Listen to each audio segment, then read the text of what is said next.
University UNICEF Club. For your reference, an itinerary of the conference can be found by scanning the QR code on this slide. To that end, I would like to invite Joel Wen and June Kim to kick off the conference with their introductory remarks.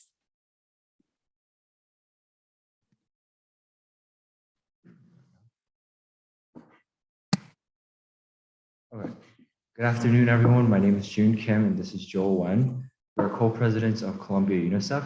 Columbia UNICEF is a part of a national coalition of student-led campus groups that help educate, advocate, and fundraise on behalf of UNICEF USA. We strongly believe in the United Nations Children's Fund, UNICEF, and its goals of supporting the world's most vulnerable children. UNICEF has been one of the largest organizations providing humanitarian and developmental aid to children worldwide. Involved in more than 150 countries globally, UNICEF has been helping in providing immunizations, improving sanitation, promoting education, and providing emergency relief in response to disasters to children all over the world. UNICEF has built an unprecedented global support system for world's children, working relentless day in and day out to deliver essentials that give every children an equitable chance in life. Through today's conference on children's health, we seek to promote more awareness on topics that would help to drive UNICEF's core operations of child protection, child survival, education, emergency relief, gender equality, empowerment, inclusion, and innovation. Joined by our esteemed experts in their various fields, our panels focusing on developmental psychology, children's education, and youth leadership are aiming to create more awareness around these issues and to discuss why such issues are crucial and important. So thank you to everyone for joining us as we look to empower children around the world and increase awareness of children's issues globally. Without further ado, let us start off the conference with the panel led by Alana.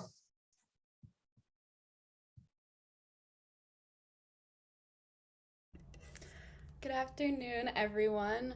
My name is Alana Rabinowitz, and I am the co-chair of Columbia University's UNICEF Outreach Committee. We have a lot of great speakers here today, and I'm excited to introduce our esteemed panelists that have graciously joined us here today. For panel 1 on developmental psychology, we have Professor Hirokazu Yoshikawa, Devin Cohn, and Professor Nim Tottenham. Next up, for panel 2 on children's education, we have Professor Sonia Douglas-Horsford and Dr. Catherine Fishman-Weaver. Lastly, for panel 3 on youth leadership, we have Jasmine Emery.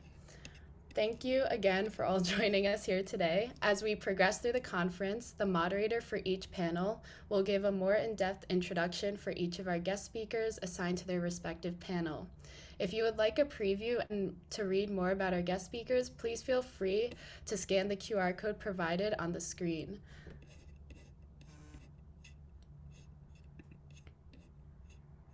On that note, I am so excited to have the privilege of facilitating our first panel discussion of the day, developmental psychology. We will be addressing the prevalent issues of reuniting children being separated from parents after leaving home countries, as well as psychological effects of children in stressful environments.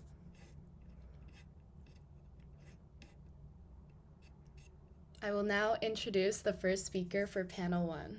First off, we have Professor Hiro.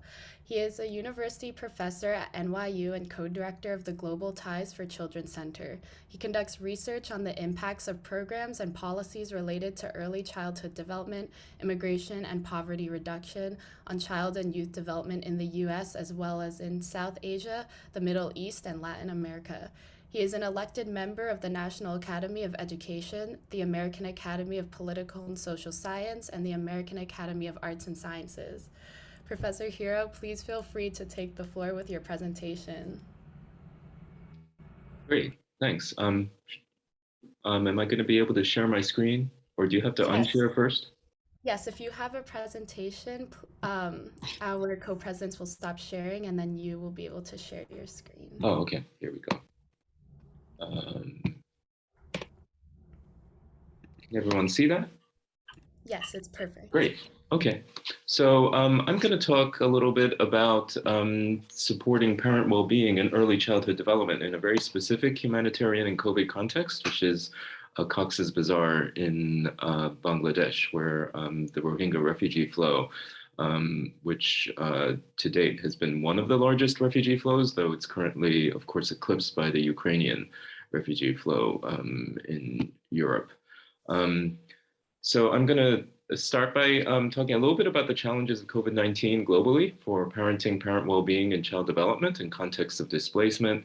Talk a little bit about how we're working with partners to understand socialization from the standpoint of culture and human development in this particular context, move on to some kind of programming examples and the issue of how to monitor quality of programs, especially the kinds of remote programs that have become widespread in international contexts that UNICEF works in the age of COVID.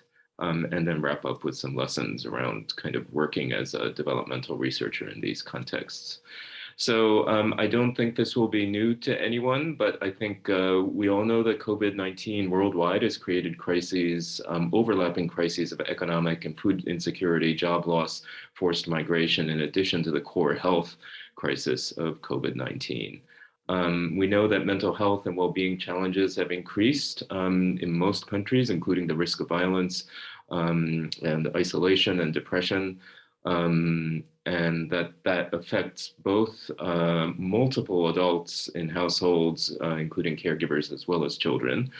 There have also been closings and disruptions of a variety of existing ECD programming and other programming for children, so that basic health supports like immunization, but also childcare, early learning programs have been shut down or interrupted in multiple ways in virtually every context. For the kinds of low and middle income countries or remote areas that UNICEF works a lot in, there's also this lack of an access to the internet and what we might kind of think of as remote intervention possibilities that are possible in rich countries. And then, of course, there are program reopening challenges too.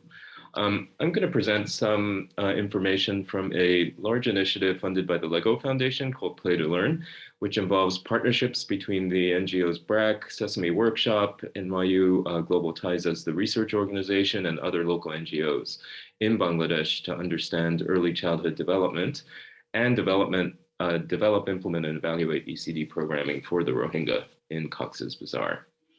So we have some research questions that we are starting with, which is how do the Rohingya adapt to new cultural and contextual settings in the refugee camps of Bangladesh, how their socialization practices, community supports, and formal ECD program might mitigate the effects of risk and adversity on children's learning and development.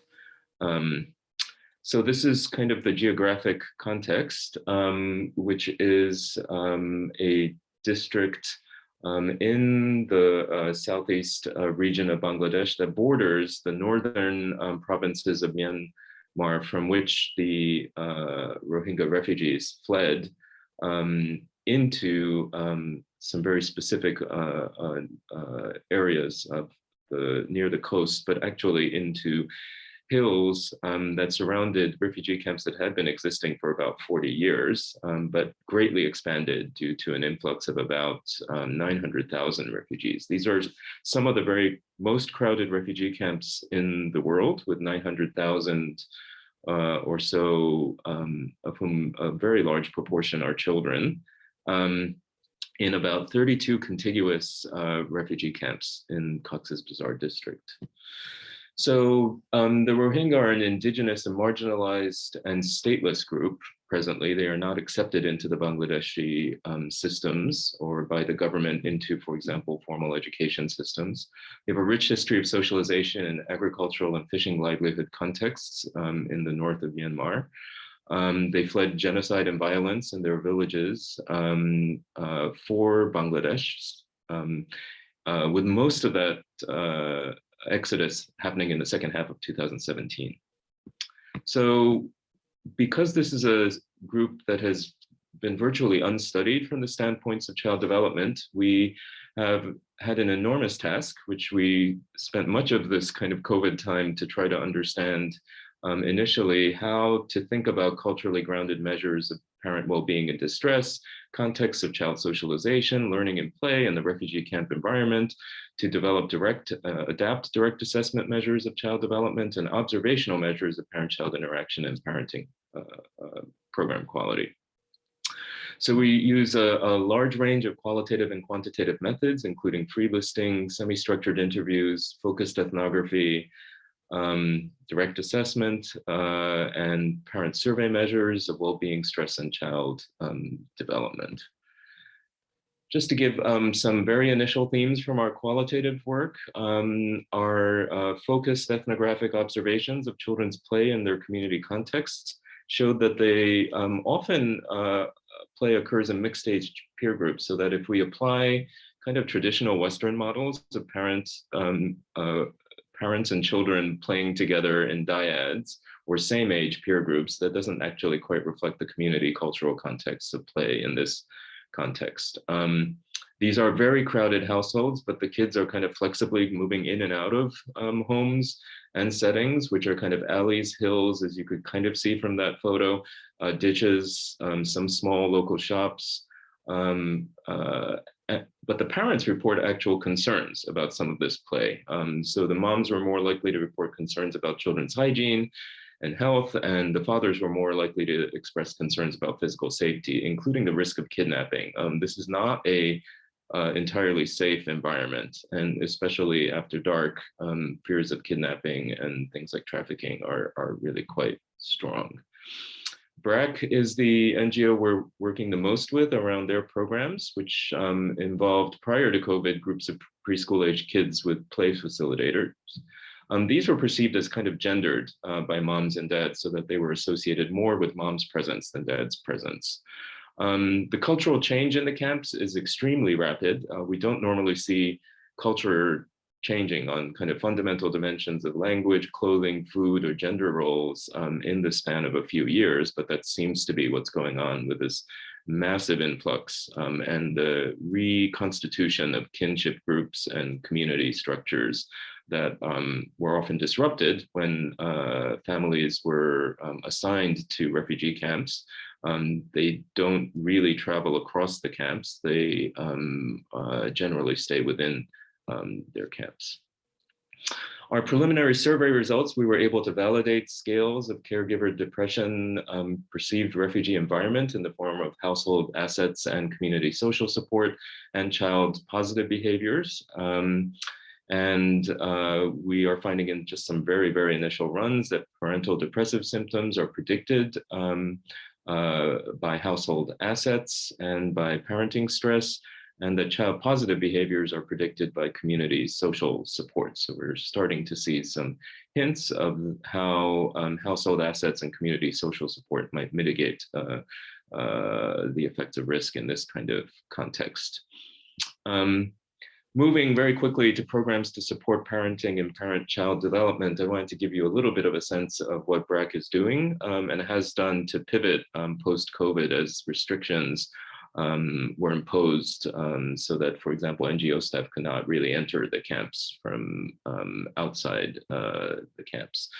The original models, like I said, were kind of for small groups, and they're in both kind of settings that kind of look like preschool classrooms, but also in the larger homes where kind of the rooms were used for smaller groups, so that this learning through play model that BRAC developed could go to scale. They used initial qualitative work and integrated Rohingya storytelling and chanting and adapted those for basic, for example, hygiene, health, and sanitation kinds of messages and wash kind of messages, and integrated Rohingya visual culture and the arts into the decor of the early learning centers, as you can see here.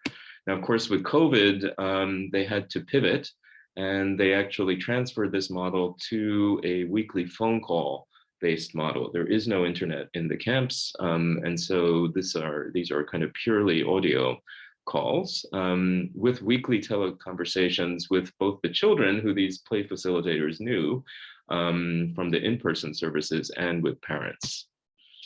So this raised the issue of how do we measure the quality of phone calls, which has not been a traditional approach that's very prominent in early childhood development, but now is around the world. And so Anaga Ramachandran, who has a practice background and is a advanced doctoral candidate at NYU at Global Ties, has adapted some existing models of quality of home visiting and parenting programs to add dimensions such as active listening being particularly important in the phone-based context to address issues of mental health and well-being. And these go beyond the traditional parenting program approach to really focus on immediate distress and coping strategies and helping parents through crisis intervention, as well as active listening, and then also integrating usually later in the call issues of kind of parenting and parent-child activities and how to support children's early learning. So in joint work with BRAC, we've had a small team across organizations develop a quality tool which started with a large number of over 60 items and then got reduced to about 30 items that covers those domains on the previous slide. And we're currently training, coders have been trained to enter rate of reliability, and we're now validating the measure and samples of several hundred calls to develop essentially a monitoring tool that NGOs could use, such as BRAC can use in this context. So to wrap up, we're trying to use a lot of methods to try to get at this very understudied population in a quite crowded and extreme situation of cultural change. We're working on these issues of conceptualizing and measuring program quality. We're engaged in collaborations across researchers with practice and policy experience and practitioners with research background and interests at NGOs like BRAC and also smaller NGOs in the Cox's Bazar context. We try to do this while addressing issues of power and privilege and research practice partnerships, which are especially important, I think, to attend to in humanitarian contexts and global contexts more generally. And we do think that prior data and theory are not enough, that we have to really try to integrate some bottom-up approaches to understanding culture and context in this case, with things like adapting existing measures of child development and learning. So thank you, lots of collaborators here, and want to thank our partners, Sesame Workshop, BRAC, the Lego Foundation, and a lot of wonderful collaborators across organizations. Thanks very much.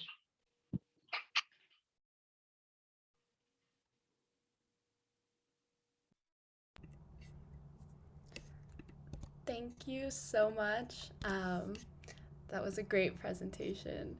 Thank you so much, for Professor Hiro, on your insight on your work with BRAC to provide early childhood programming for Syrian refugee families in the Middle East and Rohingya refugees families in Bangladesh, and describing the depths on the qualitative work that is done to study children's development. I think the audience is really grateful to hear about that.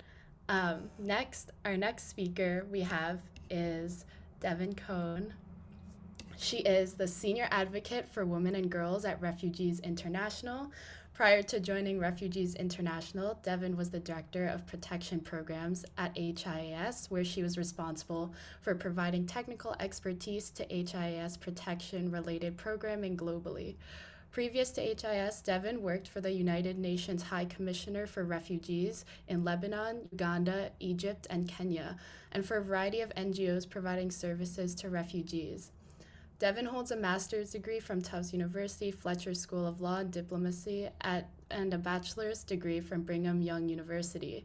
She also holds a certificate in forced migration from Oxford University, a certificate in international migration law from the International Institute of Humanitarian Law, and a certificate in humanitarian studies from Harvard University.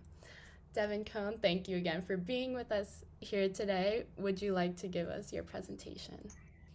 Sure. Thanks, Alana, for that great introduction, and for Columbia's UNICEF group for putting together such a wonderful conference, and for the previous presentation. I'm going to keep my presentation pretty informal. I'm not going to use slides, but just maybe speak a little bit about the work I do, why I do it, I'm I'm going to focus really on legal aspects to protection and dealing with unaccompanied minors and separated children. And yeah, I'll just get into it. But I think, you know, I'm happy to be included on this panel. And what I want to look at is unaccompanied children and family reunification through the eyes of some legal instruments. Given my background, I'm going to speak about child protection and particularly the protection of refugee and asylum seeker children. I know this panel is about children being separated from parents after leaving home countries, but as the professor just mentioned earlier, you know, some children are stateless, some children are asylum seekers, temporary guests in other countries. You know, it really depends. And those legal definitions do seem to matter given, you know, what kind of rights they're afforded. So all of my work when it comes to child protection as it relates to refugees and displaced people really stems from the Convention on the Rights of the Child, which for those of you involved with UNICEF and a UNICEF group, I'm sure you know that convention well. It is the most widely adopted convention in the world, which shows a real solidarity worldwide for recognizing that children, especially unaccompanied children or children without their parents, really need special protections. But as you well know as well, I'm sure the US has not ratified it. So we are one, if not the only country at this point that has not taken that on. But the point is the Convention on the Rights of the Child really is the foundation for child protection and certainly child protection within refugee contexts. And before I get too far into it, just to describe, I use acronyms a lot as those of us who are based in Washington, DC do. But and other places, but UASC, when UASC is written, which I again use a lot, it's unaccompanied and separated children. And an unaccompanied child, first of all, according to the Convention on the Rights of the Child, a child is under the age of 18. So while some countries, you know, make different distinctions as to what constitutes a child, you know, globally speaking, it's under 18. And so an unaccompanied child is one without his or her parents or any relatives. And a separated child is one with, you know, someone under 18 with one of the parents or some sort of family member. So that's really the kind of, unfortunately, there's a lot of work to, well, I'm not saying unfortunately, there is a lot of work to be done with children and children at risk that are forcibly displaced overall. But unfortunately, what I think often happens, at least in my career, has been that those needs are so great that there are wonderful programs like the one that was just mentioned being incorporated into these locations. But for UNHCR's purposes, sometimes for UNICEF's purposes, oftentimes unaccompanied and separated children are focused on because they are a specific category that needs special protections and the needs are just so great for others. So I just want to talk a little bit about one of the main principles that comes out of the Convention on the Rights of the Child, and that is the best interest principle. And for those of you who don't know what the best interest principle is, it incorporates a lot of things, which I'll get into in this presentation. But what it really means is it's the principle of making decisions related to unaccompanied children and separated children that, as the title suggests, is in their best interest. So taking all, you know, their age, their needs, their special needs, their family members, where they are, what's happening, and really taking into account, making sure that when the state or when UNHCR or when UNICEF or when other agencies make decisions on behalf of children, especially unaccompanied and separated children, that it's done so with their best interest in mind. So I'm going to talk a little bit about UNHCR because UNHCR, as you know, is the refugee agency. So while UNICEF has responsibility over child protection more broadly, UNHCR has responsibility over refugee and asylum seeker children, amongst others. So UNHCR has best interest determination guidelines. And again, it really means what to do when kids are displaced without family members And these best interest determination guidelines are derived directly from legal instruments such as the Convention on the Rights of the Child.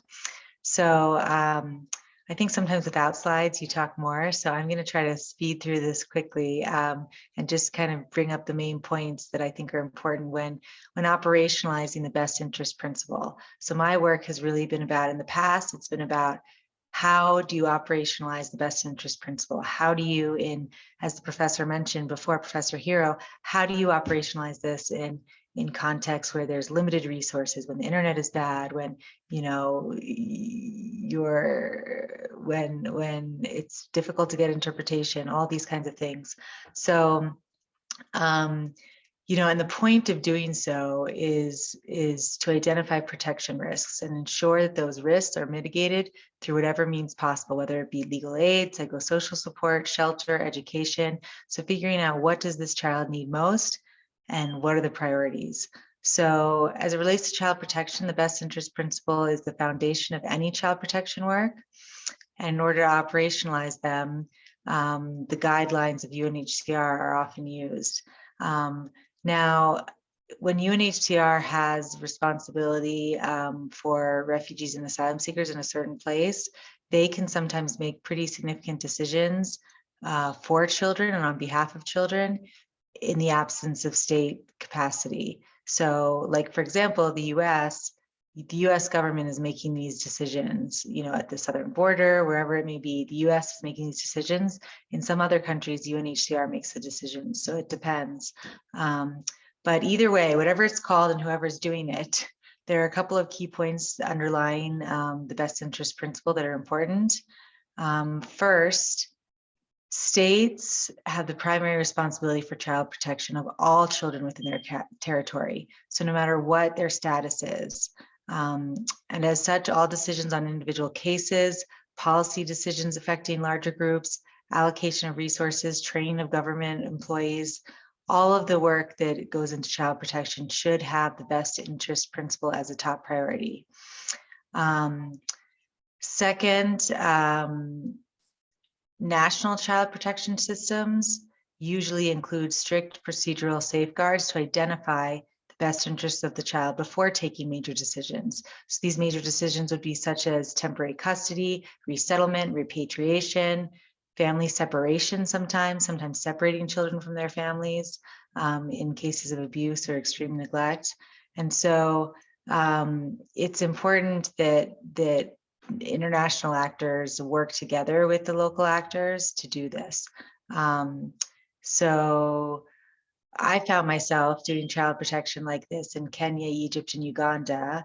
And in those places, it was kind of a hybrid of the national legal protection systems mixed with international agencies like UNHCR. So the other thing that's important is that these international agencies don't undermine or create parallel systems, but rather strengthen national child protection systems. And this is absolutely essential. And we're seeing this, to get to something more relevant and timely, we're seeing this in Ukraine. So, and with Ukrainians in particular. So for example, my colleagues just came back from Poland, where they did a bunch of research and observed and noticed and talked to Polish government authorities that are dealing with child trafficking and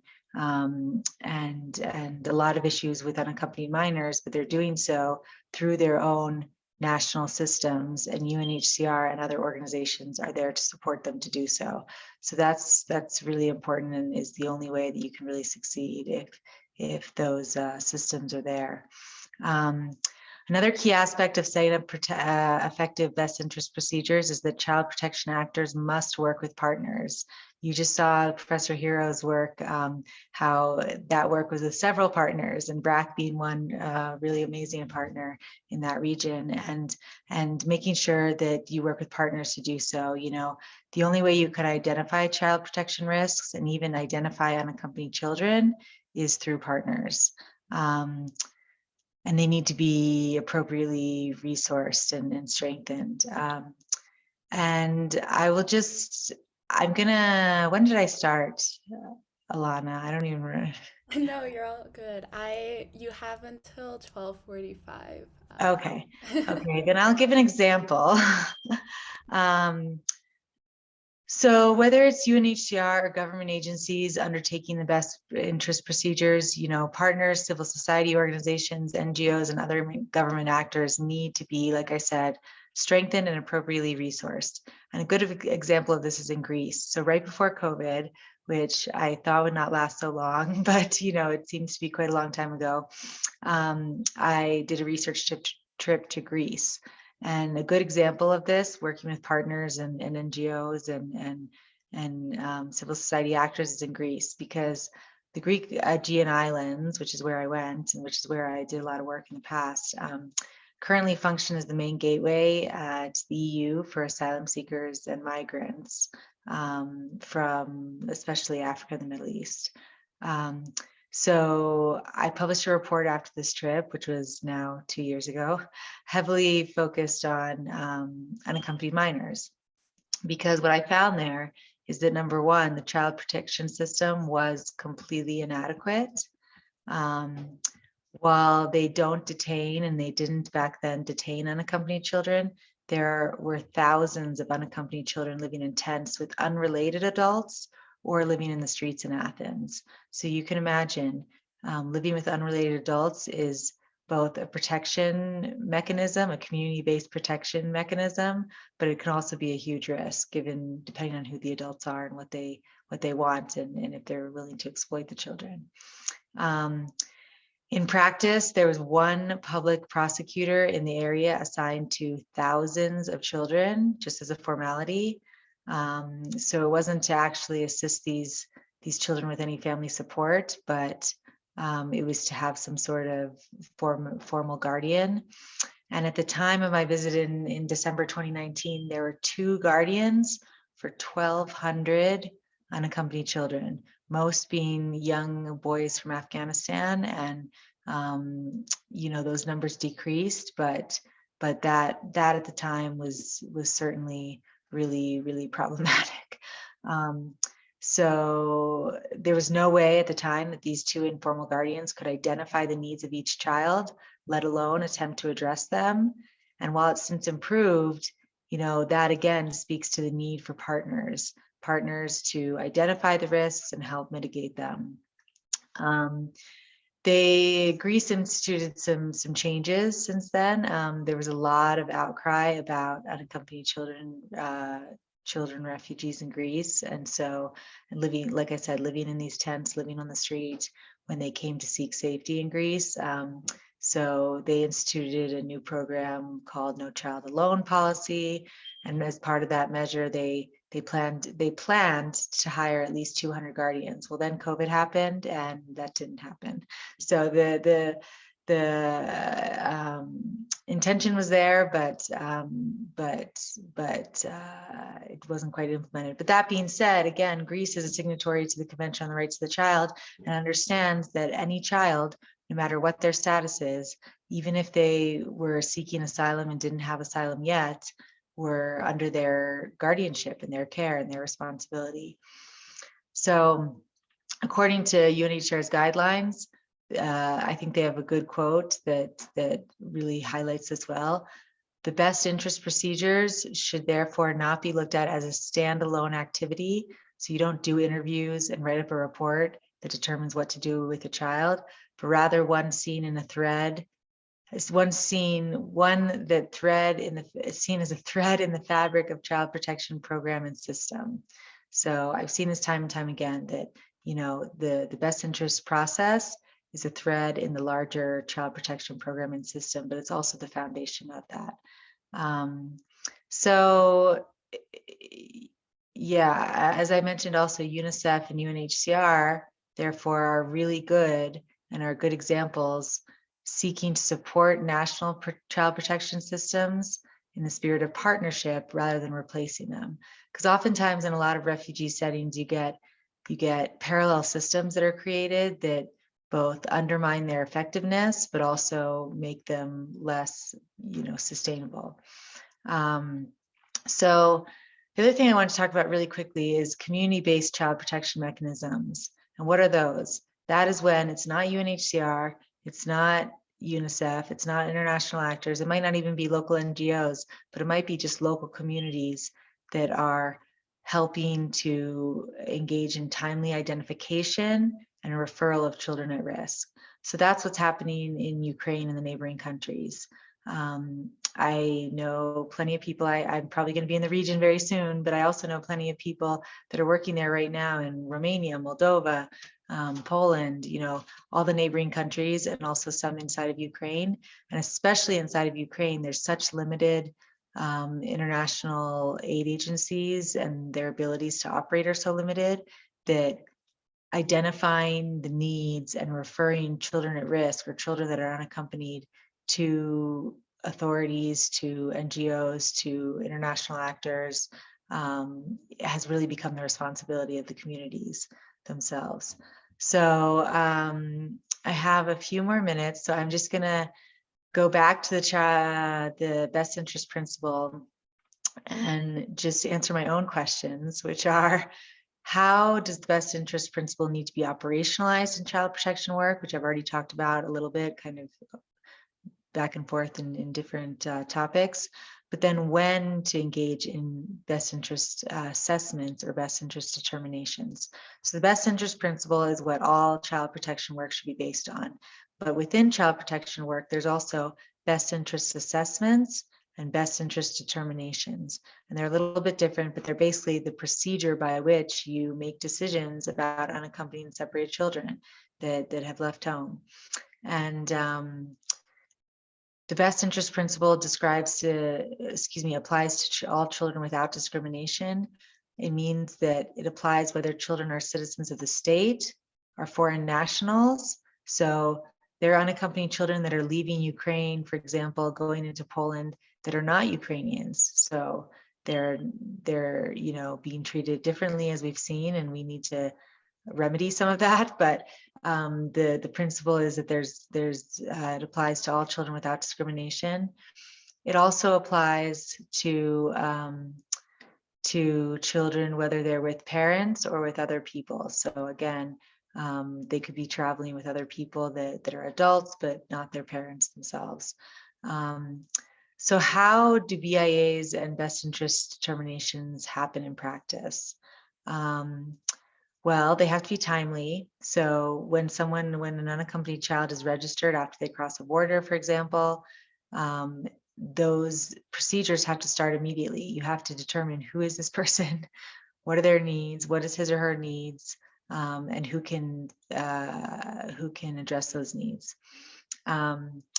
Because as we know, when we're speaking of psychological effects of children in stressful environments, a delayed decision, even delayed by a couple days, can have a negative effect on the child.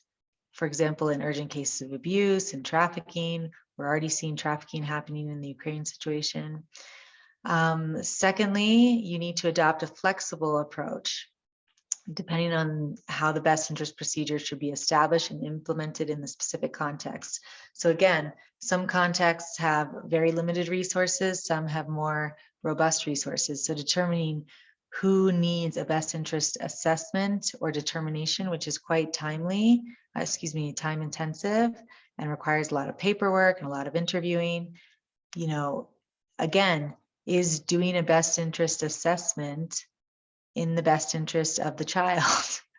That's a little complicated, but just to say that, doing a lengthy procedure, is that in the child's best interest or not? Or is it getting him or her on a train or bus to his or her family member in another country? All these things need to be determined. And I keep bringing up Ukraine because it's in the news, but of course, every context is a bit different. And, there's hundreds of thousands, if not millions, of unaccompanied and separated children that are forcibly displaced.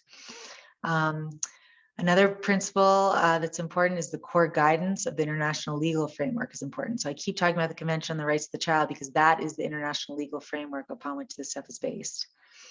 Finally, a child should have participation, safe and meaningful participation in this process. So that child should be part of determining what happens to him or her, where he goes.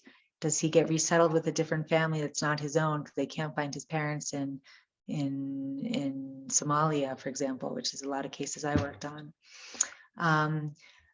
Finally, a couple more things when interviewing a child. So for those of you who get into this work, children cannot be expected to give adult-like accounts of their experiences.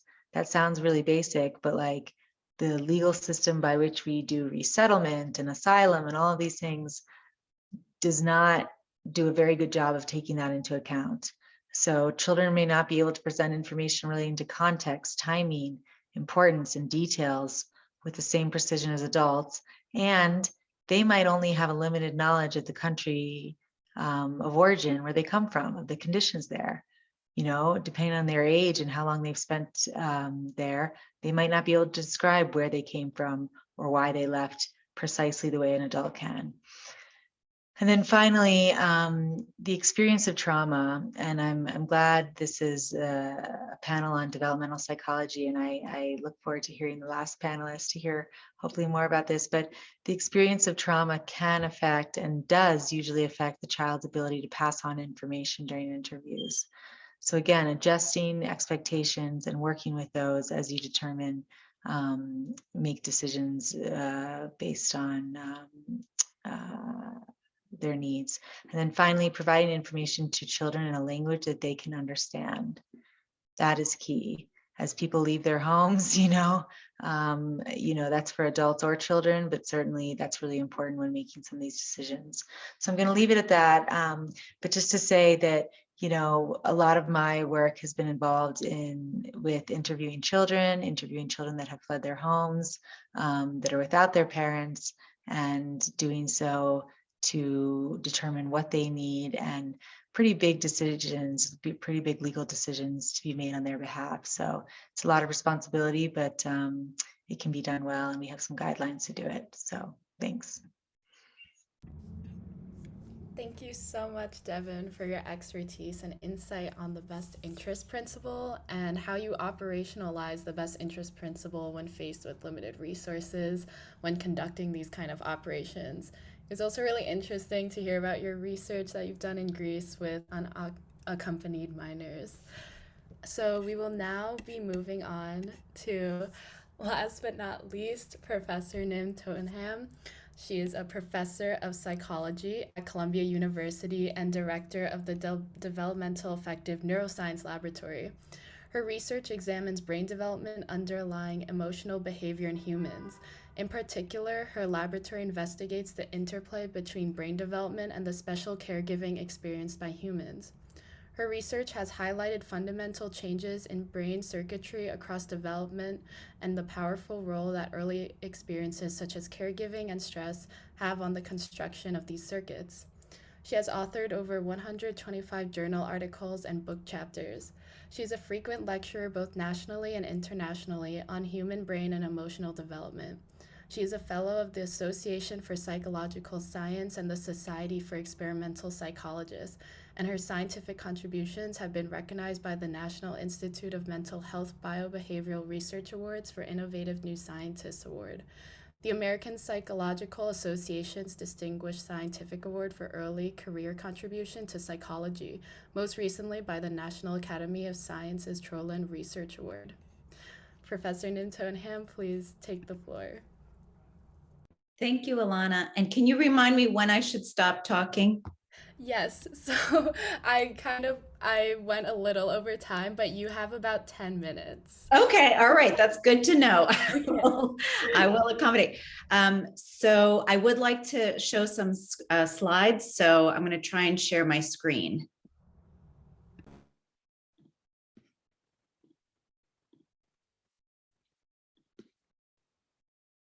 Okay, and Alana, can you give me a thumbs up if you can see my screen? Great, and it looks nice, right? You don't see the, okay. So first of all, I just want to thank the UNICEF Club and the students for assembling such an amazing day, and thank you for the invitation. So as Alana said, I'm a basic neuroscientist, so it's really important and illuminating for me to be on this panel to also hear about the applied work and the policy work and how some of this basic science may bidirectionally interface with that very important why parents are important, and then switch over to what the consequences are when children don't have access to regular parental care.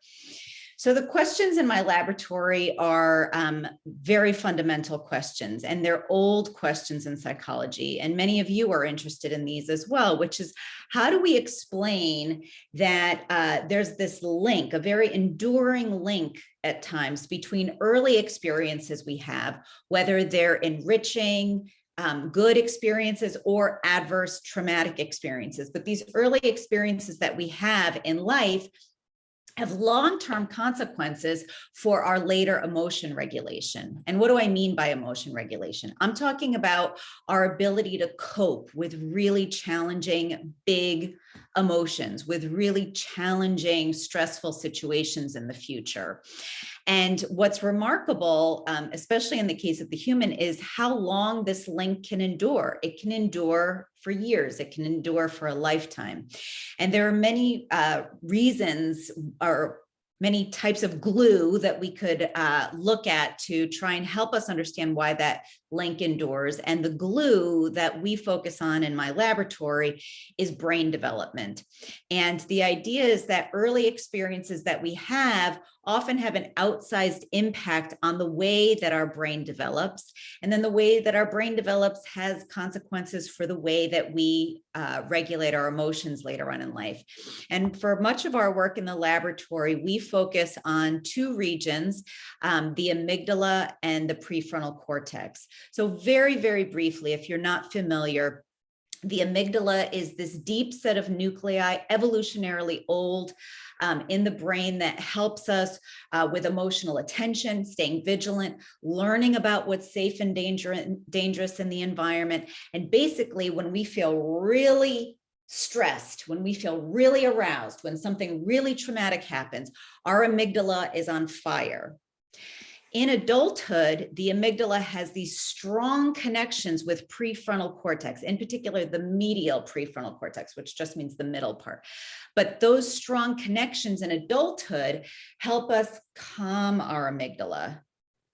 So when we're trying to cope, when we're trying to calm ourselves down in adulthood, those prefrontal cortex connections quiet down the amygdala and help us feel more calm. So in our laboratory, we study how this system develops over time and how early contexts are playing a really large role in the way that this system develops in its integrity. Now, when we start talking about brain development, it's really, really easy to imagine that these brain activations that we see are happening in test tubes. It's very easy to forget that they're happening. These changes are happening in a very, very special environment for the human, and that is the parent. The parent is a species expected stimulus. We are born live as humans, and we need a caregiver to survive. That's true for many species. But what might make humans extra special is how long we spend hanging around our parents. So in most species, they hang around their parents for maybe a few months, maybe a year. And in humans, we depend on our parents for at least a decade, if not more. And that's a very, very expensive situation that Mother Nature gave us. Because if you've ever taken care of, I was struck by Devin's stats of the 2 caregivers for the thousands of children. If you've ever taken care of 1 child, you know how metabolically expensive this is. So it's a big investment that we make into our young. And the reason is why, the question is why. And the reason seems to be that we make this investment into our young because the presence of parents gives us the luxury of childhood. Childhood is an evolutionary adaptation that humans have that allows us this really long period of learning and becoming the exquisitely complex adults that we all are. So I'm just going to give you a really fast tutorial on what this brain development looks like to get us to talking about parents. Alana, you'll keep me good on time. I'm watching the clock, but just in case. So across many, many studies, what people have found is if this is age on the x-axis here, early in life, the amygdala is at its most reactive. So think about that for a second. We usually think of brain function as increasing as we get older, but here we're finding that the amygdala is really hot early in life. So what that means is the young child is going to be especially reactive to emotional events in the environment, perhaps more reactive than an adolescent or an adult is. Secondly, not only is the amygdala at its peak reactivity during, this early childhood period, but that activity is happening in the relative absence of those regulatory connections with the prefrontal cortex. We don't see the prefrontal cortex really doing this calming job until adolescence, adulthood. So what that means is during childhood, we've got this really reactive amygdala that's screaming to, emotional events without that calming prefrontal cortex. So that begs the question in humans. So what is helping children cope? What is helping children calm their amygdala? And one of the biggest things is maybe not their own prefrontal cortex, but they've got an external prefrontal cortex, which is their caregiver. That's one of the reasons why caregivers are so important for emotional and brain development, because caregivers are providing that external regulation at a time when our brains aren't really good at doing that yet. And in fact, they're not supposed to do that yet at such early ages. So if any of you have questions later on, I'm happy to talk about some of the experiments that we've done to show, that this is happening. But many of our studies ask, well, so what are parents actually doing during this time early in life? We know that parents are important. We know that parents are doing a lot of things, but at the level of the brain, we don't actually know why parents are important. We don't know what parents are doing on a moment-to-moment basis to help protect our brains from these massive stressors early in life, and how those early interactions lead to enduring structural changes in the way that our brains construct themselves. But let me just suffice it to say that the picture looks like this so far. If this is development on the x-axis, it seems that parents in particular are really, really good at buffering or quieting the activity of the amygdala during childhood.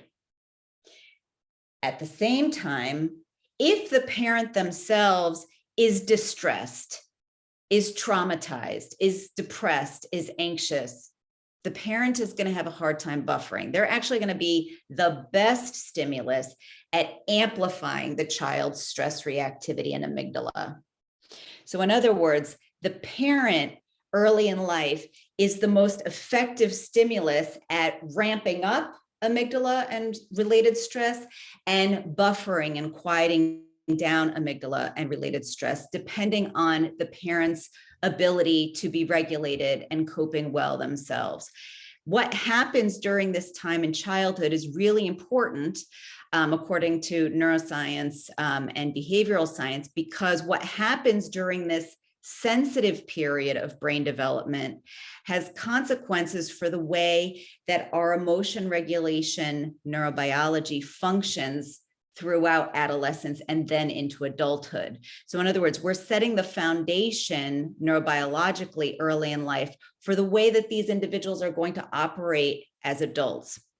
Now, for the remaining couple of minutes. So sorry to cut you off. Yeah, yes. You have your 1 minute over time, but feel free to just wrap up this slide if you can. All right, I will skip to my conclusions then. So that's okay. So basically what we know about human brain development is that it develops really slowly, but there's value in that slow development. And parents in particular are very important because they're primary social regulators of our emotional brain development. What I didn't get to talk about is showing you that adversity is the leading risk factor for poor emotional development, even though there are large individual differences.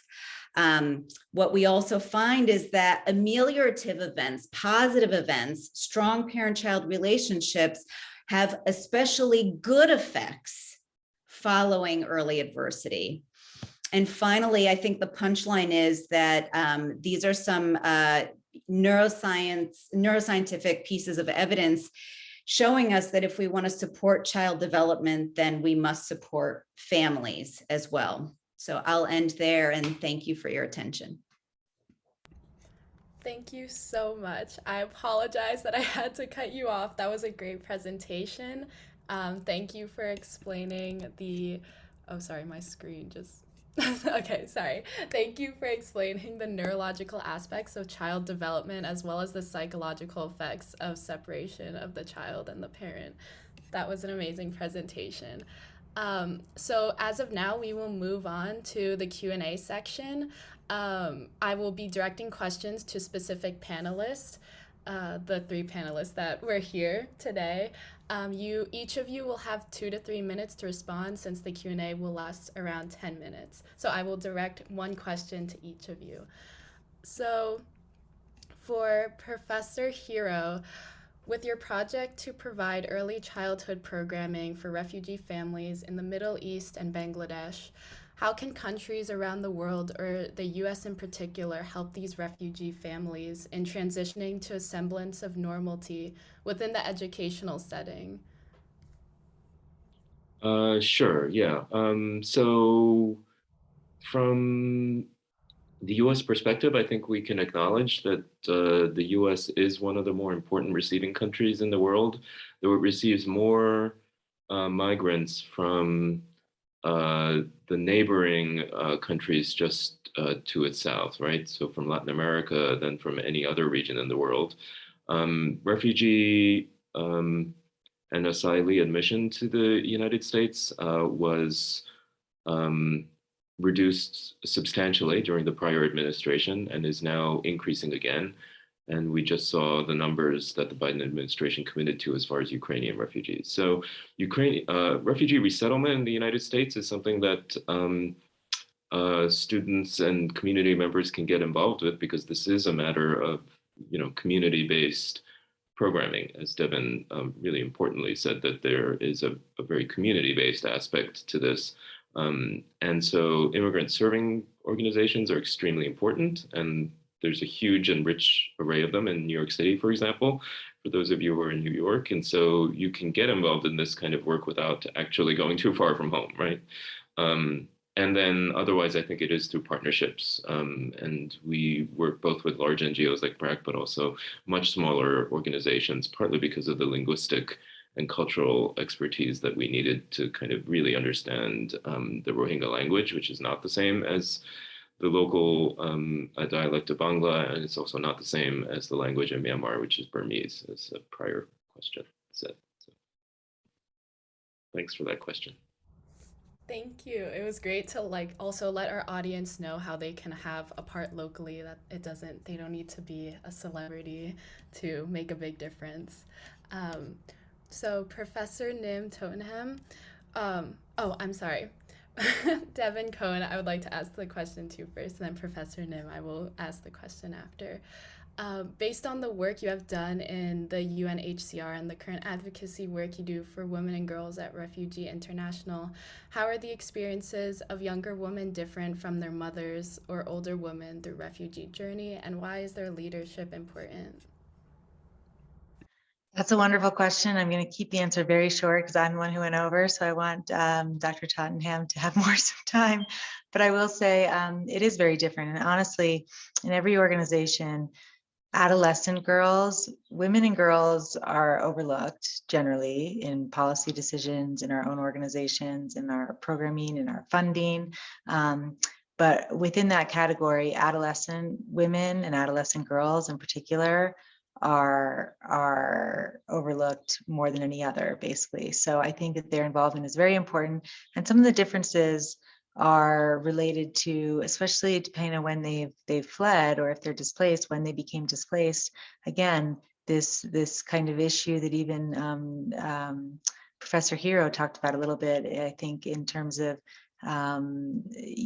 growing up in different ways and having linguistic and cultural aspects of their lives change quite quickly, and perhaps, and living between two worlds, right? Like a world of a host community, but then their own community, their displaced community, their home community. So I think all of those things make it very different. And I'll just say really quickly, my most recent research was in Albania, actually interviewing Afghan women because they got evacuated to Albania. So it had nothing to do with Albania, just being able to reach them and talk to them and be with them in person. And one thing that was interesting, that was different, is that the older women actually were more pragmatic. They lived through the Taliban, the first reign of the Taliban, and they were really horrified by the Taliban's resurgence, but they also felt like they had to work with the Taliban in some way or another, whereas the younger women were like, absolutely not. I have been educated. I'm not going backwards, so that was just a difference in responses, but certainly making sure we incorporate young women into our research is really important. Thank you, Devin, on providing insight on how women and girls are affected disproportionately regarding refugee policies around the world. Professor Nim Tonhem, based on your lab research and how one of your aims is to characterize the effects of early life stress on human brain development, would you like to expand on how neurodevelopment of a child would be affected based on the separation of child to parent? Or in other words, are there any detrimental psychological effects that could occur to the child? Sure. I mean, what we've seen, what many studies have seen, whether behaviorally based or neuroscience, is that given that a parent, whether it's mom or dad or grandmother, grandfather, the primary caregiving adult is expected for survival, the absence of that individual is possibly one of the most potent stressors for a young human child. And consequently, the behavioral sequelae that are often seen include real challenges to those emotion regulation behaviors. So in plain speak, what that means is a greater tendency, again, everything I say, by the way, is referring to averages. I want to be clear that there are individual differences. Not everyone shows these impacts, but there's an increased risk for future anxiety and depression, for future aggression, for future substance abuse, and so on. And at the level of neurobiology, what we see is an increased risk for hyperactive amygdala reactivity and decreased integrity of the input from that prefrontal cortex, which is supposed to be so effective at calming us down. So it's a real challenge for individuals that have experienced those insults to that early caregiving relationship. Thank you for that quick insight on how detrimental it can be for the child psychologically in regards to the absence of a parent. That was really great. Thank you. And just to close off for this panel, thank you everyone who attended panel 1 and to all the panelists for the enlightening conversation. That was amazing. We will now be moving on to the second panel. Thank you so much.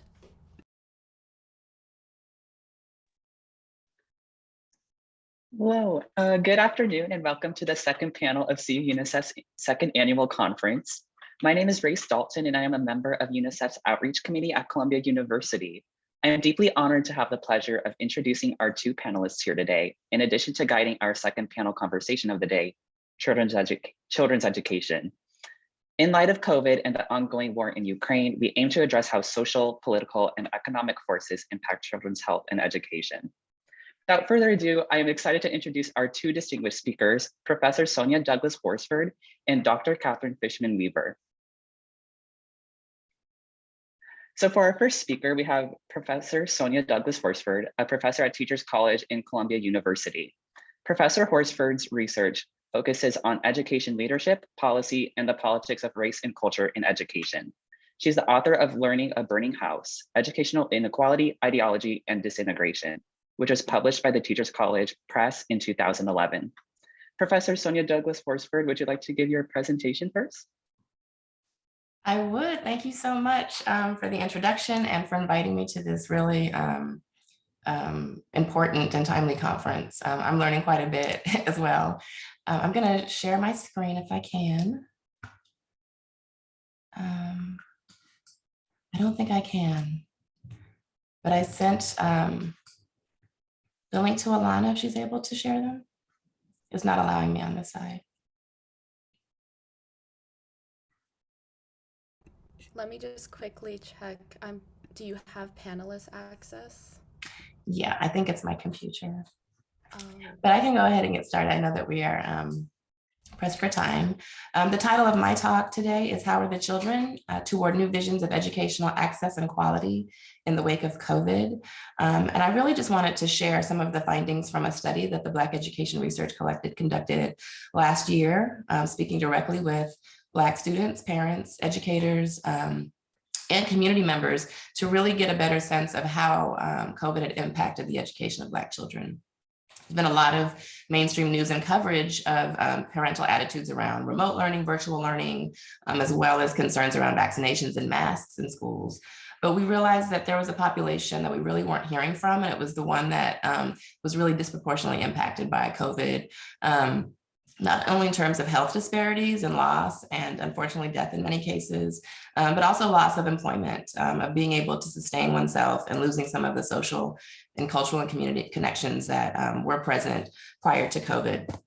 And so we had two questions that really guided this study, again, which was to better understand the impact of COVID-19 and systemic racism on the education of Black children and youth. And so the first was, what is the impact of COVID-19? And the second was, how should educators and community leaders respond to calls for change and action? One of the things that we used was a culturally sensitive research approach for this study.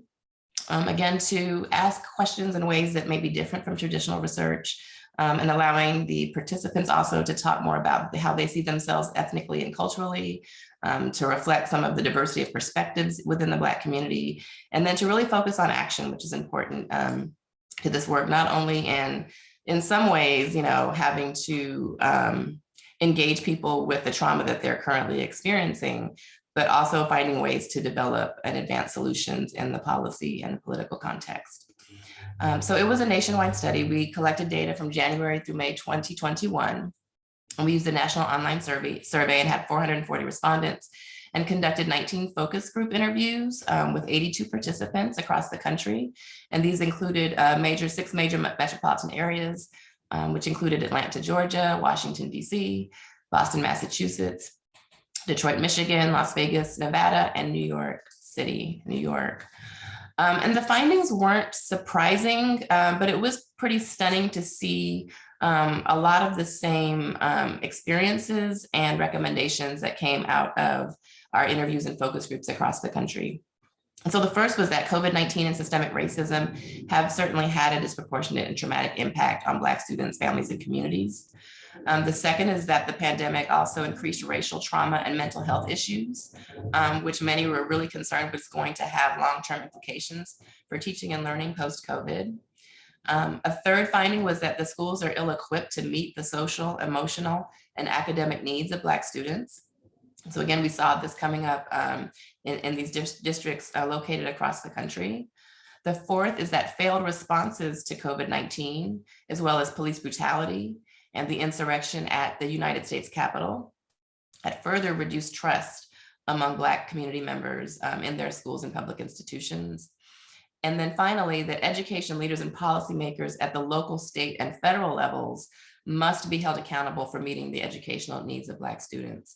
And so, again, as we were conducting these interviews, really, in the midst and in the wake of COVID, we saw that parents really were at a point where they wanted to see dramatic change. And so we really lifted up their words, their quotations, their feedback, their experiences to generate a set of recommendations that we felt would be really important to address the urgent needs that students are experiencing right now.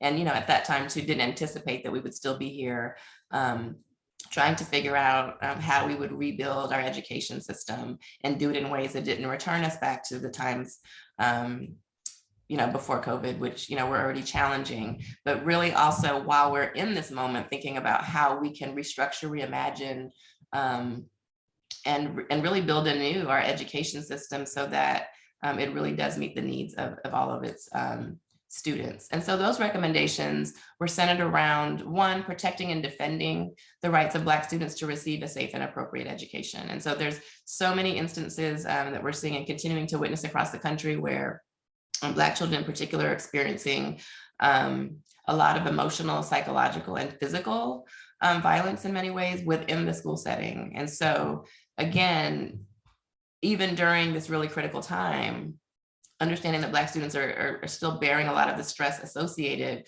with racism, racial discrimination, the political climate, in addition to questions of their health and safety in schools, is something that many parents and again, community members really had demanded needs to be addressed at this point. The second is investing in mental health supports and trauma-informed practices for community health and well-being. And so, again, hearing the earlier presentations and thinking about those connections across the disciplines and how that information could really be useful in helping educators and those who lead who lead school districts and systems think about how we begin in a systemic way to really address what are the pressing mental needs, mental health supports and needs, not only of students, but also of our educators, many who are leaving the profession in droves, given the great stress and the lack of support that they're receiving in the school environment. The third was to really focus on professional development to practicing teachers and leaders to meet the academic, social, emotional learning needs of Black children. And so again, these are problems that existed long before COVID. But I think that this moment has made it, it has underscored the need and the urgency around finally addressing some of these issues around educational inequity and injustice that have continued to confront minoritized communities. The fourth recommendation was to modernize curriculum, pedagogy, and assessment. And so we heard quite a bit about the need for a Black Studies curriculum in districts across the country. And we're really excited at the Black Education Research Collective to be a part of developing the first PK-12 interdisciplinary Black Studies curriculum for the New York City public schools. And so again, we're in an interesting time where the research is underscoring things that we already knew, but is also identifying ways that we can really move forward to create the type of educational system that all students would benefit from. Related to curriculum, pedagogy, and assessment, there's also the need to invest in the preparation, cultivation, and mentoring of culturally relevant educators. And so this is obviously a huge issue in thinking about the demographic profile of our education workforce and the growing number of students of color that represent our student population. And so how are we thinking about how we are preparing educators to, again, connect with and be relevant in their approaches, strategies, and engagement with students that may represent backgrounds that are different than their own. And then finally, there was a large resounding expression of a need to really engage students, families, and communities as equal partners in education change and reform. And so while there are a lot of efforts and movements afoot to advance social justice and equity in education, parents and students want to be a part of that. They don't want others to necessarily determine what that looks like, but want to be very much involved in the process of school transformation and educational change. And so we felt that, and what we recognized was that this, the study actually in many ways helped to facilitate that because it was, for many, the first time that they were asked, how are you doing? How are you managing during the pandemic? What does it mean for your children, your grandchildren, the children in your community, those who are in your classrooms, and really what should be done about it? And so we even see, I think, the important role that research can play in helping to support communities in their own advocacy and allowing their voices and their experiences to be included as data that counts as evidence and is something that is really beneficial to thinking about how we engage policy change. And so I just have a couple of one example of one of the survey questions. We developed a word cloud to kind of show exactly how participants responded. And it was really surprising to see how much time individuals did spend in providing their recommendations in an online survey.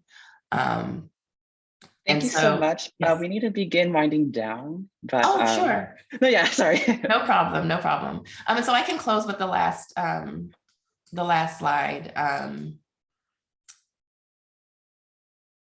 In that one of the big takeaways was that education is so much more than academics, that it's really about soul work, that it's really about making sure that we're also investing in and protecting the minds, the emotions, and the physical experiences of students. Thank you. Thank you so much. And I'm so sorry to interject and interrupt your presentation. It was really informative. It was a really informative presentation about the Black Education Research Collective Study of how COVID impacted education for Black children and how there's a loss in cultural and community connections for them. I really loved learning about the results of this study, which found that schools across the country are ill-equipped to meet the educational, social, and emotional needs of Black students, and how this has led to very fantastic recommendations to help solve these issues. And I'm certain our audience has questions, and I just want to remind them to type those questions in the chat, and we will get to them during the Q&A session. And for our final speaker, we have Dr. Catherine Fishman Weaver, an educator, author, and advocate for student leadership. She began her teaching career at a public K-8 school in Oakland, California. Since then, she has taught and led programs in special education, gifted education, language arts, and teacher preparation. She currently serves as the executive director of Mizzou Academy, where she works and learns with young people and educators from around the globe.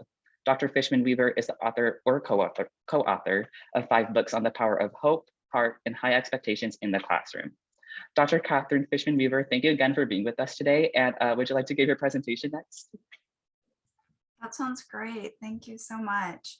I also just want to say, wow, to all of the panelists today. I'm pulling myself back together to be present to give this talk because I have so many thoughts going around my head from the really brilliant work of my colleagues. And also thank you to you all, our student leaders and organizers, for this panel.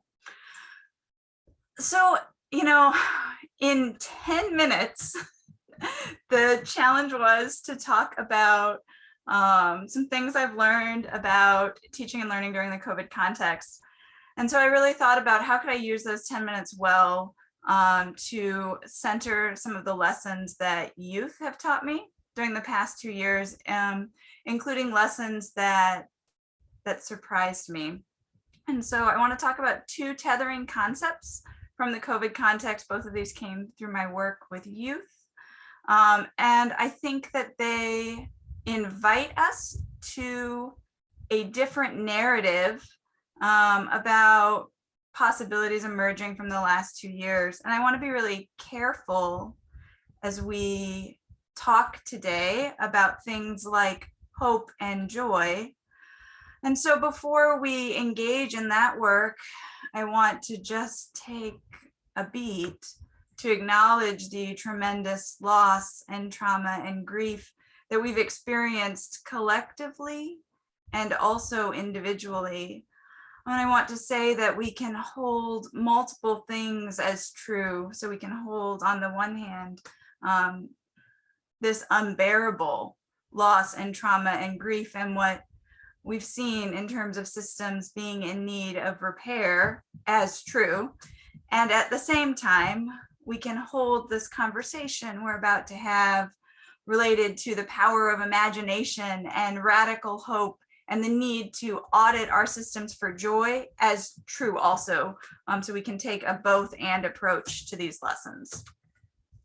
So my kind of guiding question for the next 9 minutes or so is, how can we reimagine global learning communities to expand educational access for youth? In this question, I want to highlight global learning communities and the insights from panel 1 about the need for partnership and thinking about school and all work with youth as a community project. I think it's important to talk a little bit about positionality. So where do I enter into this conversation? As mentioned, I serve as the executive director of Mizzou Academy, We're a global K-12 school system. Since January 2020, so if we're just going to look at the COVID context to now, we've served youth in 49 different countries.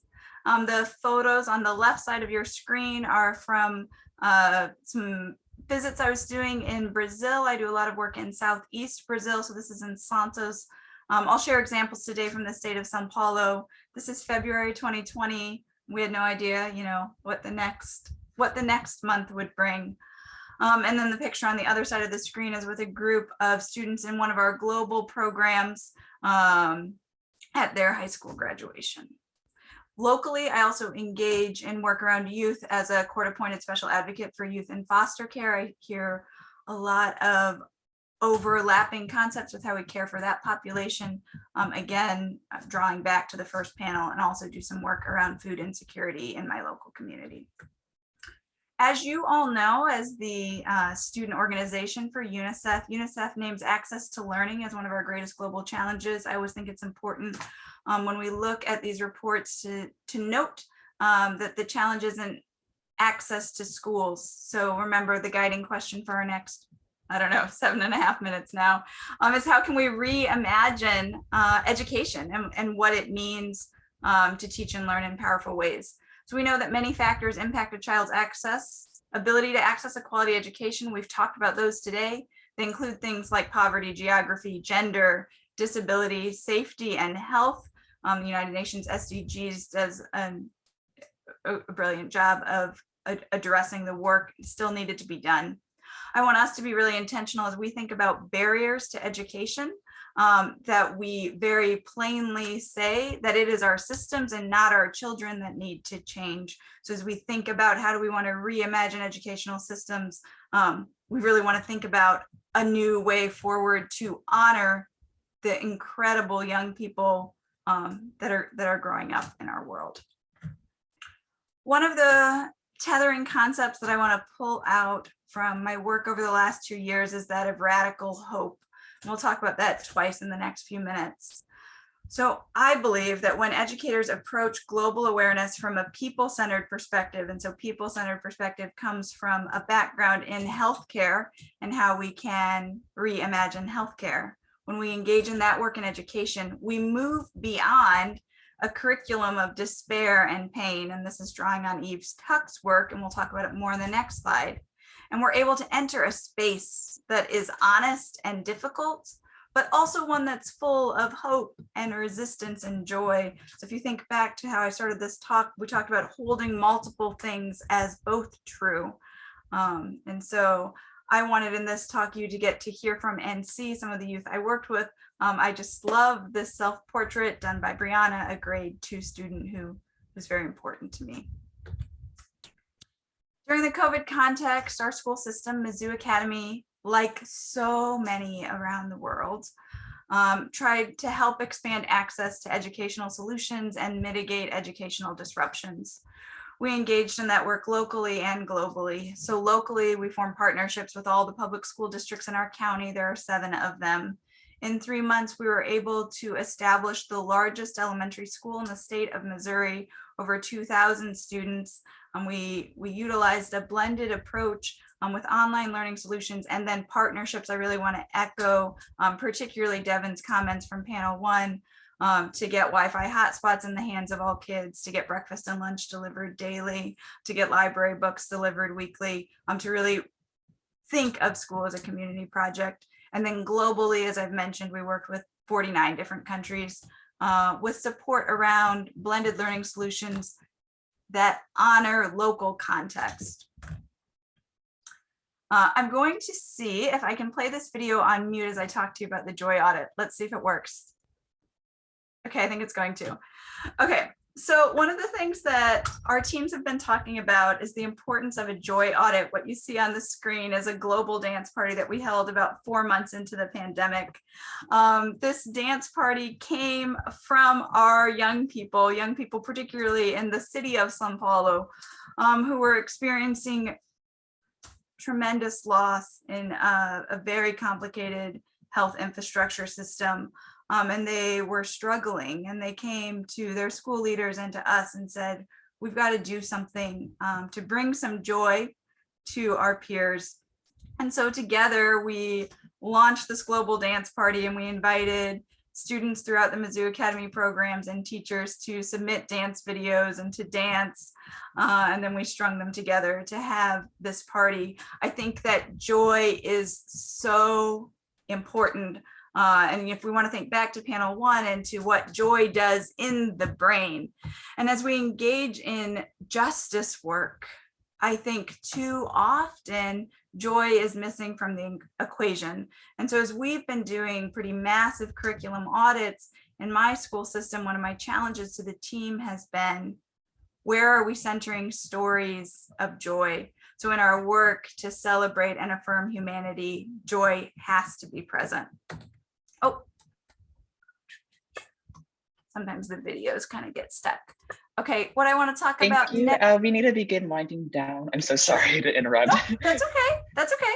Okay, let me just talk through this. So kind of final concepts would be 3. So 1, Dr. Dina Simmons teaches us to engage in asset mapping. That's where we look at our communities and we pull out and leverage the strengths. So who is doing the work of feeding people, of addressing health disparities, of caring for our communities, and how can we leverage that work? This video is a friend, colleague who is teaching on São Paulo, and she, in her work, found a new multi-generational approach to distance learning, and really talks about the importance of mothers and aunties and cousins as the shape of families changed during the pandemic and how that informed her practice. And then my closing 2 points are this. So 1, as we think about radical hope, it's about facing situations with eyes wide open for challenges and injustice, and also committing to problem solving through a values-based framework. So ultimately, this is a belief that schools, and by proxy, communities, can be more just and humane spaces. I always like to give youth the last word in all of my talks. And so here's a quote from one of our student leaders. She's a high school senior living in India and doing important work to address food insecurity and educational access. She says, "Don't wait for change. Instead, join hands and bring the change." Today, through this project, she engaged with her peers across many different countries to learn and grow from each other. We were able to do that on a worldwide platform.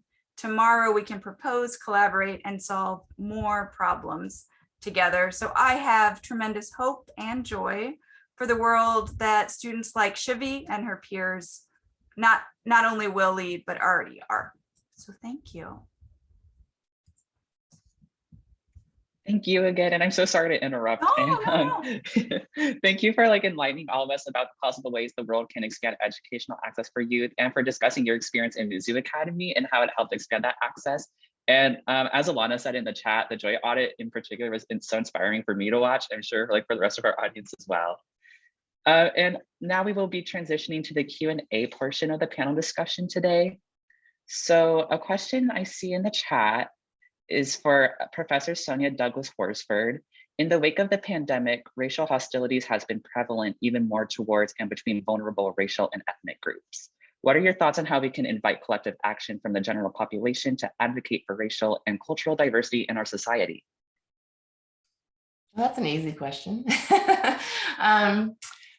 It's a great question, and it's actually what we're working toward now. So part of the Black Studies curriculum that we're developing for New York City has led us to generate a framework called the SCALE framework that focuses on self-knowledge, on culture, on agency, liberation, and ethics and enduring values. And we really see those as being key principles to focusing on education that is inclusive and that reflects and represents and celebrates all of the different cultural communities, backgrounds, ways of knowing as well, and knowledge claims of different groups. And so we're seeing that as potentially a powerful unifying framework, because we think every culture and community can see themselves in that, right? And so that's a way that we're trying to develop some shared language and a mechanism for individuals to teach each other about who we are,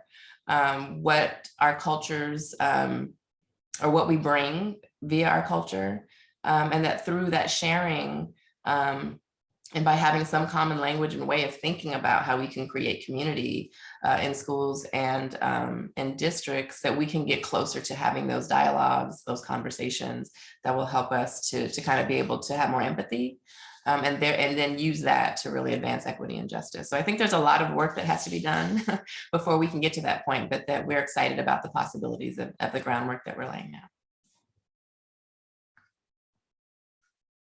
Yeah, thank you so much for your answer to that question. That was really your presentation too, again, was really good and informative, and the answer to that question also, yeah. And now a question for Dr. Catherine Fishman-Weaver. Something that I was really interested in was how does leadership play into the idea you talk about of safeguarding the sacred space between people interested in connecting, and how is connecting as a leader different or the same?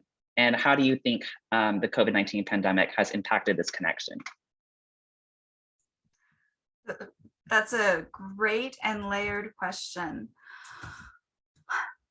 So as I think about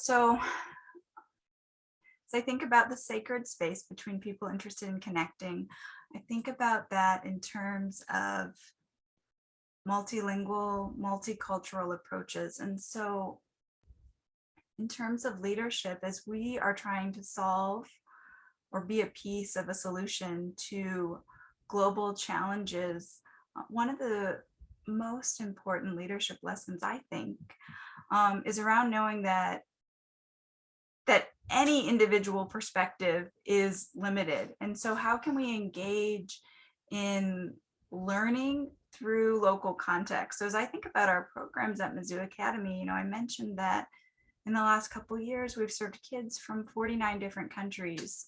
Those contexts and cultures and communities are knowledge rich. And so, we in our work with schools aren't going into those spaces with answers and programs, right?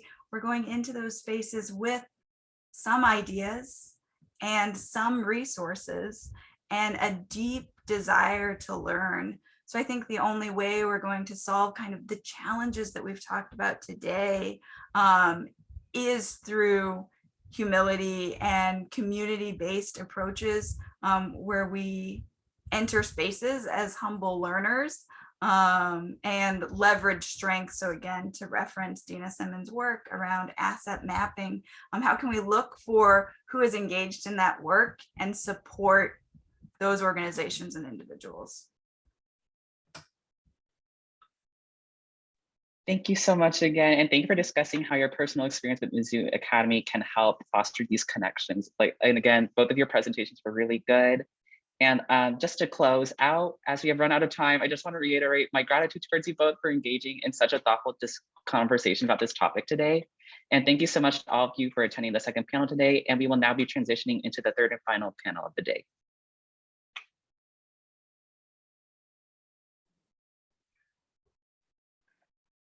Hello, my name is Sunny Park. Welcome to the third and final panel on youth leadership, where our guest speaker will be addressing leadership development skills and building initiatives for youth.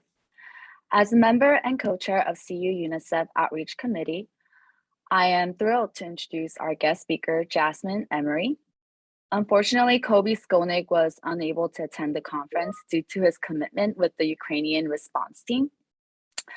On that note, I am privileged to introduce our guest speaker from Junior Achievement Americas, Jasmine Emery. JA Americas is a member of Junior Achievement Worldwide and distinguishes itself as one of the largest youth-serving NGOs creating pathways for employability and job creation. Today, I am honored to invite Jasmine Emery, a Business and Partnerships Development Director at JA Americas, dedicated to empowering the youth by serving 1.3 million students across 26 countries each year in Latin America, the Caribbean, and Canada. To read more about JA Americas and Jasmine Emery, a QR link will be provided during the Q&A session. That being said, Jasmine, the stage is yours. Thank you, Sunny. And first of all, thanks to the Columbia University's UNICEF community, especially you, especially Alana, for the invitation to be part of such a relevant discussion. Catherine, I am based in São Paulo, Brazil, so hopefully at some point we can connect and meet for a dance party or to explore collaboration opportunities. On a personal note, as a Columbia University alum, I'm so glad to be here. I had the privilege to study at CIPA almost 20 years ago, and it definitely shaped my thinking, my career path. So I'm very grateful for the opportunity to contribute back to the university. And so today I represent Junior Achievement Americas, the organization that I serve as a strategic partnership development coordinator in a region that includes 26 countries, Canada, the Caribbean, and Latin America. So I would like to tell you a bit about the JS story and how it connects with youth development, youth leadership, and how we approach it. So as Sunny mentioned, we are one of the leading social organization in the world serving youth. Our mission is to prepare and activate youth for the world of work through entrepreneurship, financial literacy, and work readiness. And let me share my screen because I just forgot to share my presentation. Just a minute. Okay, it can be helpful. Can you see it?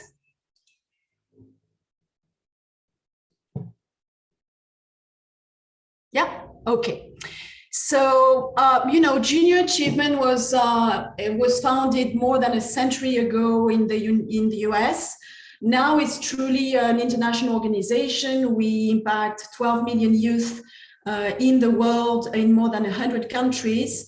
And we basically empower youth, equipping them with the right skill set and mindset that are needed for them to seize more opportunities and fostering economic inclusion, and with a priority on vulnerable or underserved youth. And very recently, we were honored to be indicated as one of the nominees of the Nobel Peace Prize.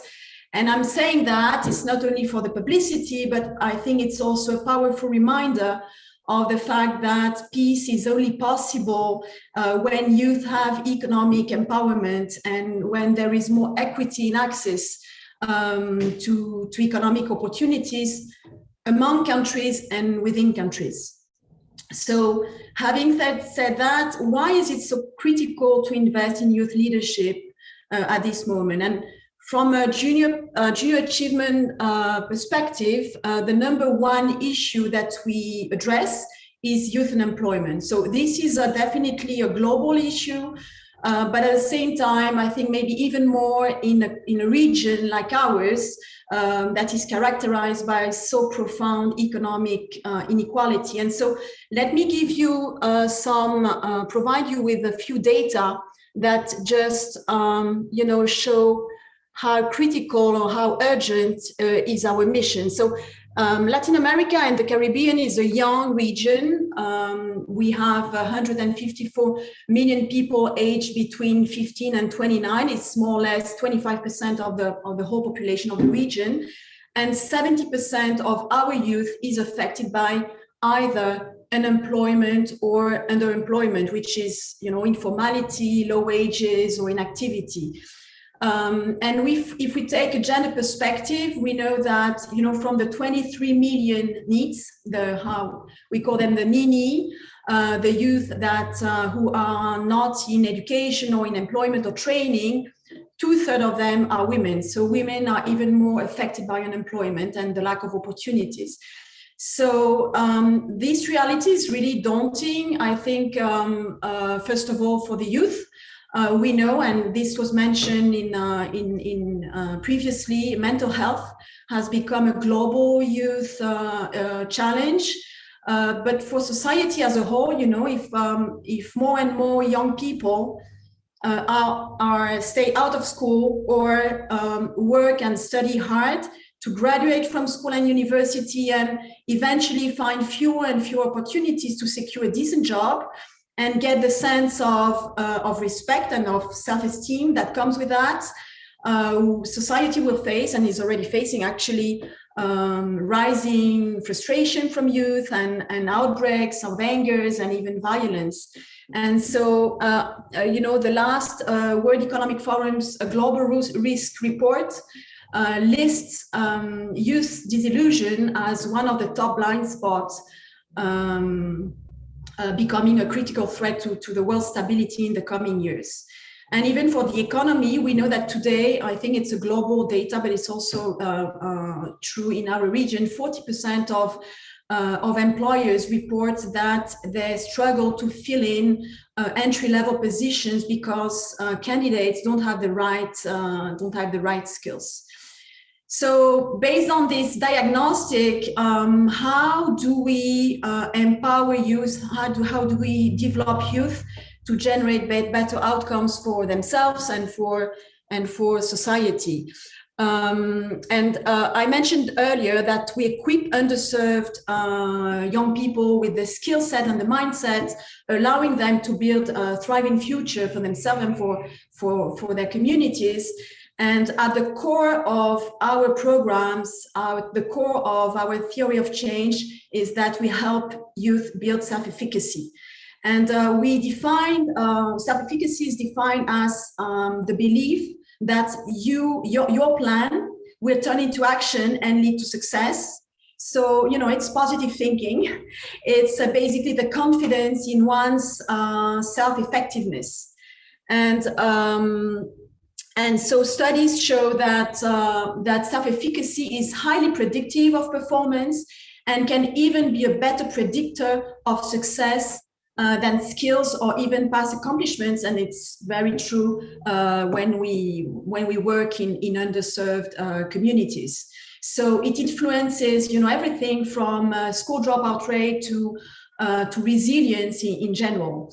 And so we at Junior Achievement work on key drivers when we deliver our programs, key drivers that are at the center of our approach. And first of all, we provide experiential learnings. Our program are highly practical, very hands-on, allowing students to experience mastering a task or to observe other students mastering the same task. And so this is transformational. And second, we involve volunteers, and volunteers do not only deliver our lessons, but they also share their experience as mentors, as role models, and eventually they influence young people's self-perception and reflection about the importance of education or of getting critical life skills. So this leads to more autonomy and to improved self-perception. And I would like to give you one example of our program, just to make it more concrete, which is the JA Company program. The JA Company program is our flagship program worldwide. It was created right at the beginning of Junior Achievement. And basically, with this program, students go through the whole process of creating a business, and they are incentivized to solve a problem in their community through a business idea and through a business venture. And so throughout 6 weeks, they collaborate, they create and operate a mini company. They make these business decisions. They experience the results, the outcomes of their business decisions. And with that, they develop their entrepreneurial skills and knowledge, and they are mentored and guided by volunteers from the corporate world, essentially. So today, the company program annually reaches 50,000 students in our region. It's quite a lot, but we need more. And recently we tied the program to a certification that is called the Entrepreneurial Skills Pass. And I don't want to get into many details, but basically this certification, students take an exam at the end of the program that certifies that they have acquired the knowledge, the skills, and the attitudes to to start their own venture or to get to be successfully employed. And we know that when a training is underpinned by a certification, you know, employees and employers also know that skills are interchangeable across companies, contexts, geographies, and it also enhances self-esteem, especially for students who don't have the opportunity to valorize, you know, the institution where they study or where they are. So, and if we look at the proof of impact, I mean, it's very clear when we perform a pre and post evaluation that students, there is a significant change in students' perception of their own, on their preparedness to become entrepreneurs or to apply for a job. So this is basically what we generate, the kind of change or the impact we generate in individuals. And maybe to finish with, I want to say that we know that if we want to generate this kind of change at scale and make systemic change, you know, which means for us reaching or impacting at least 10% of the youth population, this is the so-called tipping point, we need to work together with other actors. And this was mentioned in the previous presentation, so that, you know, intersectoral collaboration is key. And today we position ourselves as a connector in the education and youth ecosystem, promoting collaboration with governments, ministries of education, corporate sponsors, schools, parents, as was mentioned before, and entities like, you know, UNICEF, UNESCO, and the like. And I think that's the way to go, and that's definitely the path for more innovation. So more innovation through partnerships. And maybe on a final note, you know, the global youth represent 20% of the population, but it's 100% of our future. So we need to invest in youth and I think empower the change agents and the leaders that we so badly need to solve so many complex and systemic issues facing the world. So hopefully we can invest more, better, and together in youth. Thank you. Thank you, Jasmine, for such an informative presentation on why it is critical to invest in the skill sets of youth and youth leadership development. I'm sure our audience has lingering questions to ask, so I will like to take this time to begin the Q&A session for panel 3. The audience, if you guys have any questions, please feel free to type in your questions in the chat, and I will direct the questions to Jasmine in an orderly fashion. Additionally, as promised, if you would like to read more about panel 3 guest speakers, a QR code is provided on this slide. To kick off this session, I would like to direct this question, Jasmine, to you first. Based on your knowledge and expertise as the Business and Partnerships Development Director in a nonprofit organization, were there any instances when policies and regulations from local, state, or federal jurisdictions inhibited or made it more difficult for J America's mission? Sure, I think we can mention an example where it hinders, you know, our mission. At the same time, we have also positive examples. So I think that in general terms, the lack of integration and collaboration among public institutions like, you know, the ministries of education, employment, makes our mission to, you know, to promote employment, youth employment, more difficult. And that's why we work with the corporate world and corporate partners also to identify what the market needs and fit in our programs. So, and unfortunately also we are facing very difficult ideological or political situations. Last week we needed to close our office in Nicaragua, along with because of a government decree that shut down like 25 NGOs. So this is tough. But at the same time, I want to mention very successful examples where working with the governments,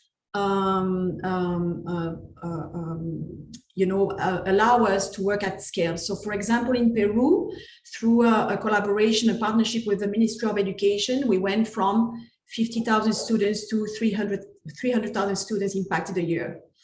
In Jamaica, the company program is embedded in the curriculum. So these are also very positive examples where, collaboration with the governments enhance the mission. Thank you so much for answering that question. I have one more question for you. From your experience working for vulnerable youth population through J Americas, what would you say is the biggest barrier faced by the youth in the real world? I think I mentioned it a bit, but we could summarize it at the lack of opportunity. If we talk about vulnerable youth, it's the lack of opportunity to connect with a good school, to access a good enabling environment, and also the lack of opportunities to get experience. So we conducted a survey with Manpower in 2020, interviewing 3,000 students from 14 different countries, asking them about their job search.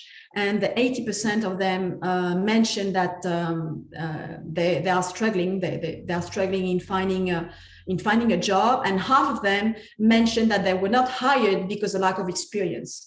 So that's why the experiential and hands-on learning is so important. So giving students the opportunity to have an experience of the business world.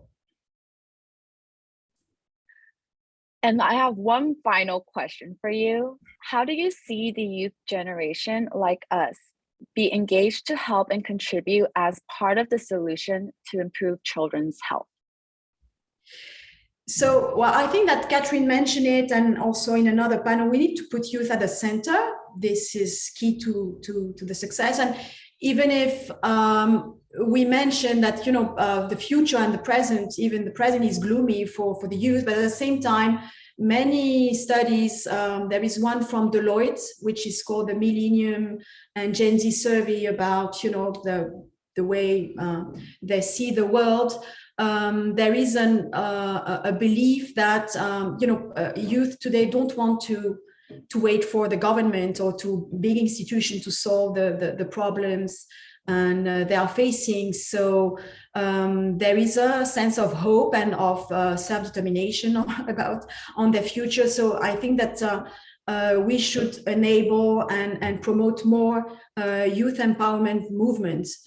And I will, sorry for that, I will take advantage to give a last minute of publicity. For example, next June, we will promote a festival that is called Now Fest, NAU Festival, designed by the youth, for the youth, very inspirational. And the idea is to get a lot of, a massive movement of youth connecting and inspiring them on the future and the future of jobs. So more inspiration and more global, youth connected among countries and within countries. That's amazing. I would love to know more about that. But as our time comes to an end, on behalf of the audience and CU UNICEF, I would like to express my admiration for your contributions to the real world and extend my appreciation to Jasmine for taking the time out of her busy schedule to share her expertise and experiences with us. Hopefully, this panel has been an enlightening space for our future leaders to address and influence positive change for children's health worldwide. That being said, I will now hand off the room to Kaylin and Yao for closing statements. Thank you. Thanks, Annie.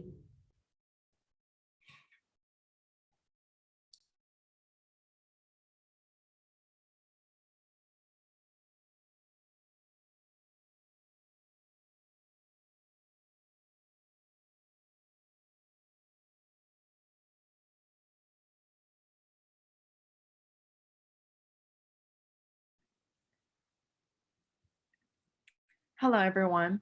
My name is Yao Lin, and I am currently the Secretary for CU UNICEF. Hi everyone, my name is Kaylin Pan and I'm currently the chair of the CU UNICEF Marketing Committee. So Yao and I will be the co-presidents for CU UNICEF next year, and we're looking forward to continuing everyone's efforts and creating more opportunities such as today's. Firstly, we would like to thank Alana, Sunny, members of the Outreach Committee for organizing this conference and finding such inspirational speakers, and all the other club members who helped. For the past few months, everyone has been working very hard for this conference, and this conference would not have run so smoothly without any of you. Next, we would like to express our deepest gratitude to our speakers for making time for us today and for all that they have been doing for the well-being of children. During the first panel, we heard from Professor Yoshikawa Devon and Professor Nim Totoham about their insights into children's development psychology. We learned from Professor Hiro and about Brock's work in helping the Rohingyas in Cox's Bazar and the adaptations and tools that have been invented and implemented in order to cope with the difficulties of COVID. During Devon's presentation, we learned about the best interest principle and the best practices to implement and operate upon the principle when helping children. From Professor Totoham's presentation, we learned about the important role parents and parental care play in children's brain and emotional development. During the second panel, we learned about the crucial parts of children's education from Professor Sonia Douglas Horsford and Dr. Catherine Fisherman Weaver. Professor Sonia Douglas Horsford taught us about the unique impacts of COVID-19 on Black students and culturally sensitive approaches to provide a better education for Black students.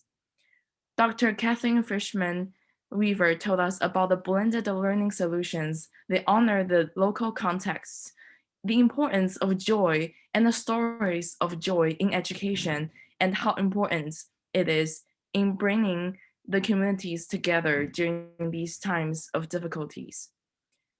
Last but not least, during the third education, we learned about youth leadership by hearing from Jasmine Emery, who represents JA Americas. We learned about the importance of economic empowerment in the youth and how JA Americas is able to help with the youth population through their program. Once again, we would like to thank you all for coming to our conference as panelists and offering us your enlightening insights into the various aspects of children's health. Lastly, we'd like to thank all of our attendees here for taking steps to learn more about these topics and joining our conference this year. If you want to learn more about our speakers and their achievements, you can scan the QR code on the next slide for a more consolidated biography of all of our guest speakers. If you aren't already a part of CU UNICEF's general body, we'd love to have you. We'll send a link in the Zoom chat for you to share your contact information so we can add you to our mailing list. At the same time, make sure to follow us on Instagram to get updates for our future events. You can see more information about us on the next slide. Thank you for joining us today and attending our second annual conference. We hope you have a great rest of your day.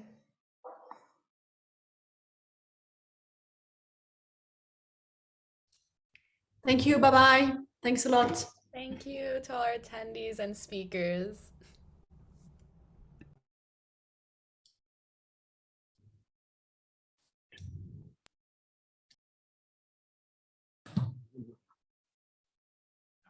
Thank you guys. Bye.